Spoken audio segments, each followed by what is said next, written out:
He didn't shoot. Consequences.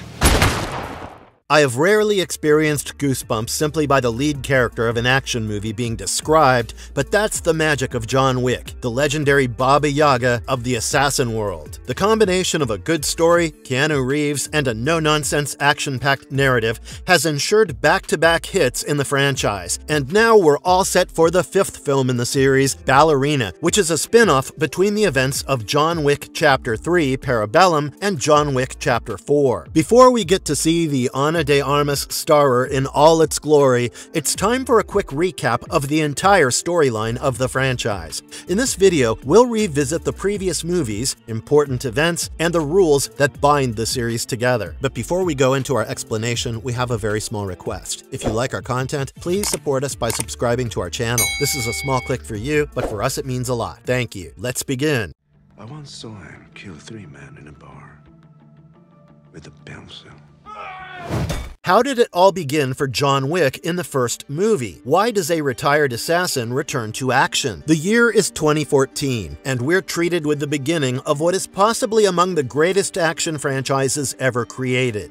The dark and grim world of John Wick kicks off in New York City, where the titular hero grieves the death of his wife Helen. He is distraught following this personal tragedy, but he finds some comfort in a gift that his wife had arranged for him before her death, a beagle puppy, Daisy.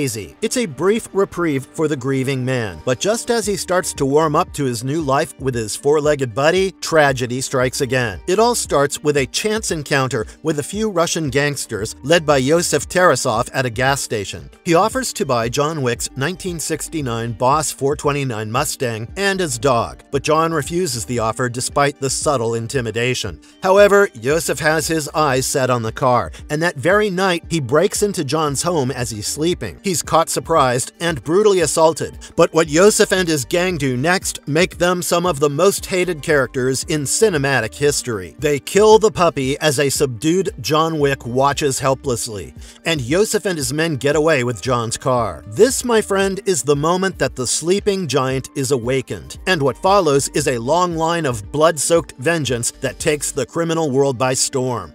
Yosef brings the car to a chop shop so as to remove some of the identifying details, but the owner, Aurelio, immediately recognizes the car and refuses any service. What's more, he even adds in a slap for Yosef, a bold move considering he's the son of the boss of New York City's Russian mafia, Viggo Tarasov. Of course, when Viggo finds out about his son's blunder, he is quick to appreciate the slap and adds in a few punches of his own. Then comes the iconic reveal, where we really find out about John Wick, the feared boogeyman of the underworld. We find out that John used to work for Viggo back in the day, and as the mob boss explains, John was the hitman who would be sent out in the worst of situations. As Viggo describes him as a man of focus, commitment, and sheer will, and someone who once killed 3 men with a pencil, you know Yosef is as good as dead for messing with him. Meanwhile, John has recovered from the brutal assault, and he recovers a concealed stash from his underground safe. This includes weapons and gold coins, and the firm resolve on his face is evident as he prepares to take on the force that deprived him of his wife's parting gift. Viggo offers reconciliation, but John is beyond all that, which prompts the mob boss to send in a hit squad in a desperate bid to save his son's life. Needless to say, John makes quick work of the hired guns, and he heads out to the Continental, a luxurious hotel chain that serves as a neutral ground for the underworld. On the other hand, Viggo hires the services of John's former mentor Marcus to have him killed, and puts a $2 million bounty on his head. Back at the Continental, the manager and John's old friend Winston provides him with more information about Yosef's whereabouts, and the boogeyman heads out to a nightclub called Red Circle. The body count increases further, and many of Viggo's henchmen are killed even though Yosef escapes, and John needs some medical attention afterward. As he rests in his hotel room, a hit woman, Miss Perkins, tries her luck and attempts to assassinate him, but Marcus, who's observing from an adjacent building, fires a warning shot to alert John. A brief scuffle later, Miss Perkins is subdued, and and spills some more information about Viggo and his secret stash. John destroys a large cache of valuable property at a church where Viggo had hidden it away, and even Viggo's not spared when he gets caught in the crossfire. He realizes that his son is as good as dead and reveals Yosef's secret hideout, which gets him killed after a brutal action sequence that has John taking down hordes of Viggo's henchmen. But Marcus is killed by Viggo for secretly helping John earlier, and now even he is not safe from the Baba Yaga. After Winston informs John that Viggo is preparing to leave the city, he races to New York Harbor, and after another vicious fight sequence, the mob boss is killed. Even John is severely injured, but just as he's about to resign to dying from his injuries, he watches a video of his wife on his phone. He gathers enough spirit to break into a nearby pet shelter and treats his wounds. He also adopts a pit bull scheduled to be euthanized and walks away. We couldn't have had a better beginning to the epic journey of John Wick, and the first movie, although quite simple, ensured that the franchise would take off soon enough. Oh, he has to die. What makes the Continental Hotel so important in the John Wick universe, and how does it work? Before we delve into the recap of the movies, it's time to revisit some of the crucial elements of the John Wick universe. The Continental is an international chain of luxury hotels, and these function as neutral territories for the members of the criminal underworld. The criminal network is well organized and structured, and the High Table controls much of the network, which we'll explore later in this video. As for the Continental, the hotel is a safe house for hitmen and powerful criminals. The New York Continental is currently owned by Winston, who happens to be a friend of John Wick and started off as a manager. Winston operates with the help of his efficient concierge, Charon, played by the late Lance Reddick in the movies. While both of them play key roles in the John Wick movie franchise, some other Continental hotels have been shown, such as the Rome Continental, managed by Julius, or the Osaka Continental, managed by Koji. There are some rules that must be followed at the Continental Hotel premises, which includes no business on Continental grounds. There can be no fighting or killing in the hotel premises, and violating this has dire consequences, which we see in the first movie itself when Miss Perkins is shot dead by Winston for attempting to kill John in his room. The payment for assassins like John is made with a special gold coin, which holds great value in the underworld. The hotel then provides for just about everything that one can need, and a concierge like Charon is the perfect Man Friday for someone like John Wick. The Continental Hotel also has to abide by certain rules set by the High Table. The hotel grounds cannot be used by those who have been excommunicated, and John Wick finds himself at the receiving end of this rule. The High Table also has the authority to have the last word on the hotel management, and this is something that the last John Wick movie has explored in detail. Now that you're more familiar with the workings of this world and some of the rules, it's time to head back into the recap journey.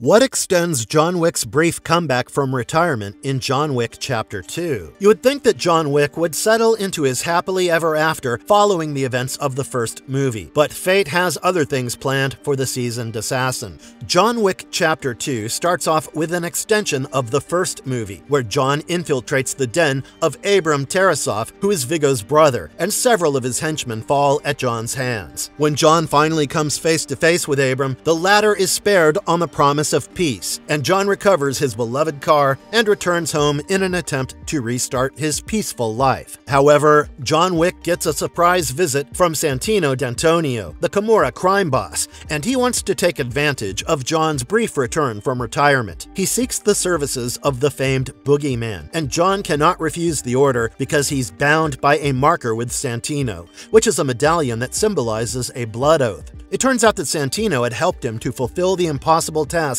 that he had to carry out in order to retire into a peaceful life with his wife Helen back in the day. Now it's John's turn to pay back, but he still refuses to continue the life of crime and killing. In retaliation, Santino destroys his house with a grenade launcher, and John somehow survives the explosion and heads out for shelter at the Continental in New York City. His old friend Winston reminds him that a marker has to be honored, and John reluctantly accepts Santino's marker. He is assigned the assassination of Santino's sister Gianna, because Santino wants to take her seat at the High Table for himself.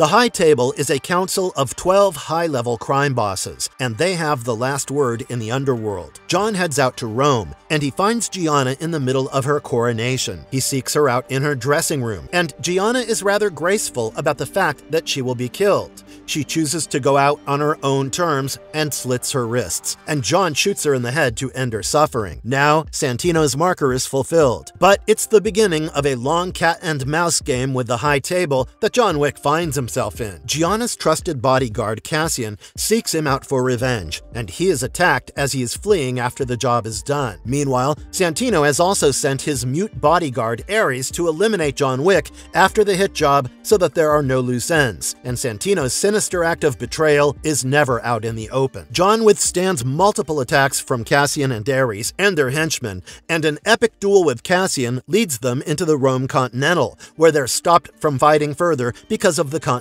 rules. John explains his predicament as he has a drink with Cassian, but the latter tells him that he cannot let the killing of Gianna go unpunished, even though he understands John's situation. Later, the manager of Rome Continental, Julius, gives John safe passage back to New York. But safe is hardly a word that you can use in this hostile world. Santino gives out a contract to have John killed, seemingly to avenge his sister's death, and the invisible Baba Yaga is left to fight numerous assassins who are out to get him. Meanwhile, Winston visits Santino and confirms that his marker has been fulfilled, which means that John is now allowed to harm Santino according to the rules of the underworld. What follows next is another showdown with Cassian in the New York City subway, and after a grueling fight, John is able to stab him in the aorta and leaves him for dead. He is also severely injured himself, and in these troubled times, when assassins from all over the city are stalking him, he seeks out the Bowery King, an underground crime boss.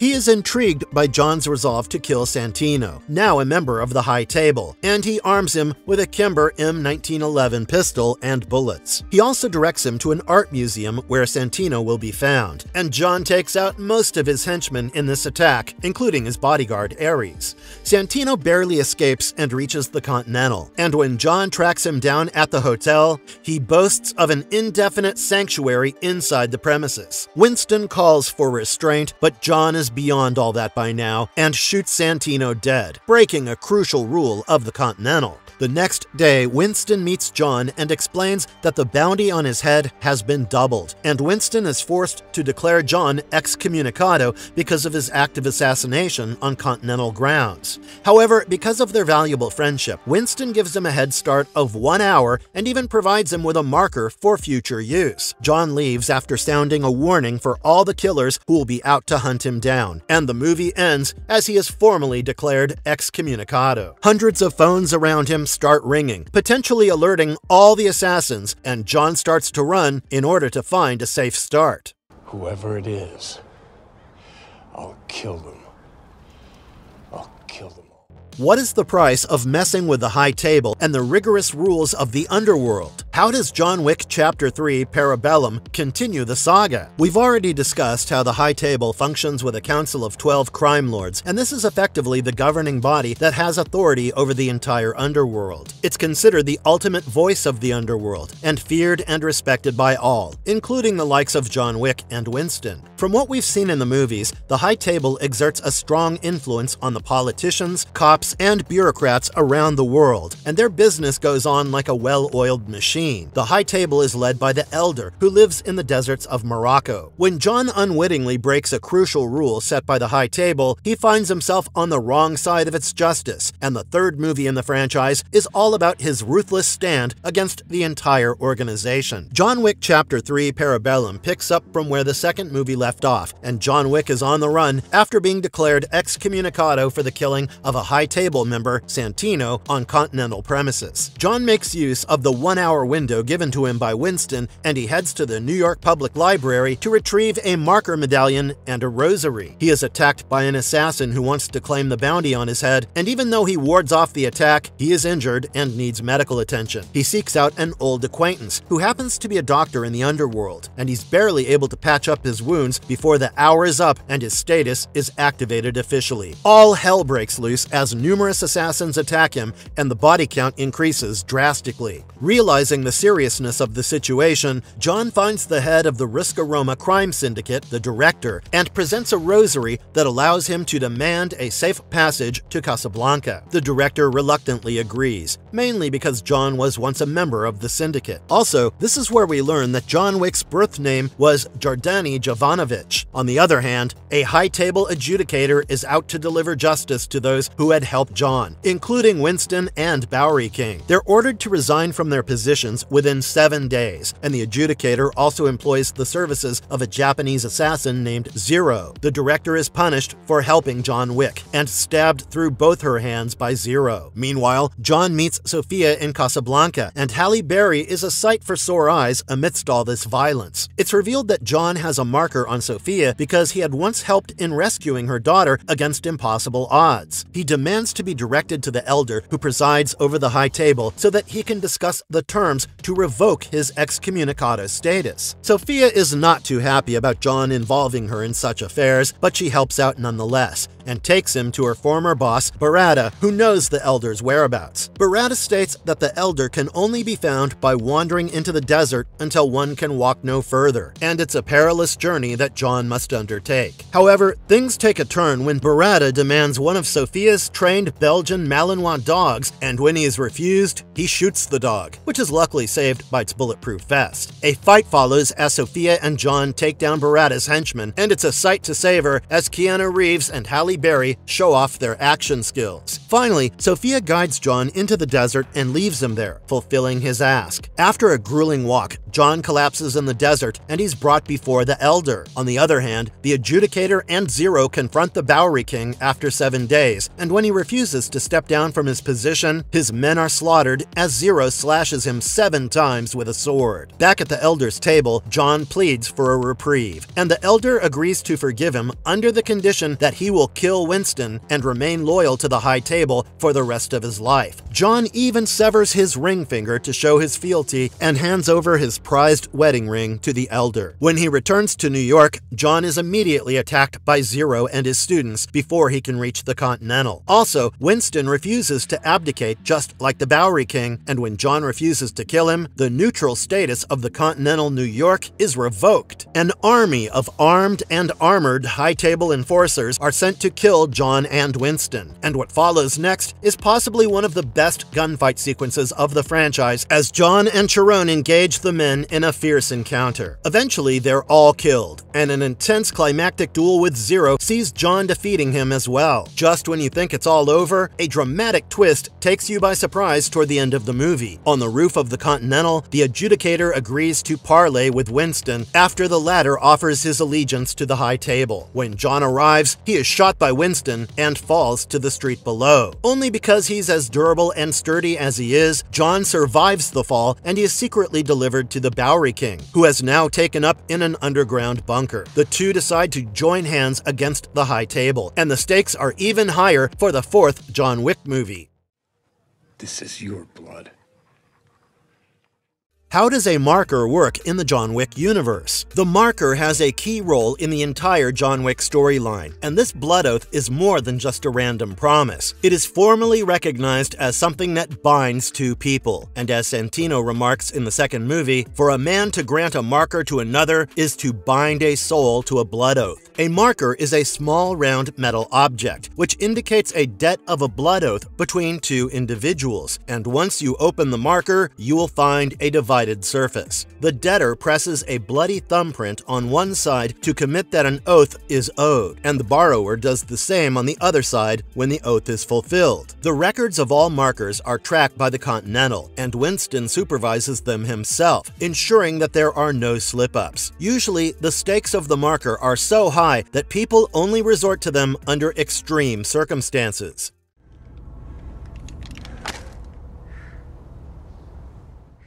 After teaming up with the Bowery King, the first thing that John Wick does is strike back at the high table. He travels to Morocco and kills the elder, and in response, the high table sends the Marquis Vincent with extensive resources to have John killed. The Marquis means business, and this is evident from the moment he summons Winston and his concierge Chiron, and chastises the former for failing to kill John Wick. As a punishment, the Marquis strips Winston of his managerial title and declares him excommunicado, and in a shocking turn of events, chance, he shoots Chiron dead. The Marquis also enlists the service of John's old accomplice Kane, who is a blind but extremely skilled assassin. This is probably the toughest opponent that John Wick has faced in all the movies, and played by Donnie Yen, this is one of the coolest characters you'll ever find. John tries to get away from the mayhem and seeks refuge at the Osaka Continental, which is operated by his friend Koji and his daughter Akira. When the high table enforcers reach the hotel, Koji refuses to give up his old friend and fights the army of the high table. It turns out to be a losing battle, and a stylish bounty hunter named Mr. Nobody interrupts the fight because he deems the bounty on John Wick to be insufficient. John gets away, but Koji dies fighting Kane, even though his daughter Akira is spared. When John returns to New York, Winston, who also seeks revenge for the death of Chiron, informs John about a tradition where he can challenge the Marquis to a duel, winning which would free him of his obligations to the high table. But he can only request the duel on the behalf of a crime family, which takes John to the Berlin headquarters of the Ruska Roma Syndicate. He is asked to kill a high table member, Killa Harkan, and he gets the job done at his nightclub with some help from Kane and Mr. Nobody. Finally, the duel is offered, and if John wins, his excommunicado status will be revoked and Winston will be reinstated as manager of the Continental. The terms of the duel are finalized in Paris, and the Marquis chooses a reluctant Kane to fight as his proxy. The rules of the duel suggest that coming late will meet with execution, and the Marquis goes all out so that John never survives the night. He fights off numerous assassins, and a chance encounter where John saves Mr. Nobody's dog from certain death makes him reconsider the hit on John. Even Kane helps him reach the dueling venue on time, and then it's time for the final showdown. Both John and Kane wound each other in the first 2 rounds, and in the 3rd round, Kane seriously wounds John, who never fires his last bullet. It turns out that he has been saving the bullet for the Marquis, and when he finally swaps places with Kane, John blows his head away with a perfect shot. John Wick is later seen collapsing from his injuries, and Winston and the Bowery King bid farewell to John at a gravestone with his name next to his wife. The post-credits scene suggests that Akira is out for revenge, and Kane, who is about to be reunited with his daughter, will be attacked by her. But is John Wick really dead? Well, in all probability, yes. But then, it is tough to believe that the greatest assassin who ever lived will not be back for more. We must tell you that the 4th movie in the franchise will not be so relevant for the content of Ballerina, and this has to do with the timeline.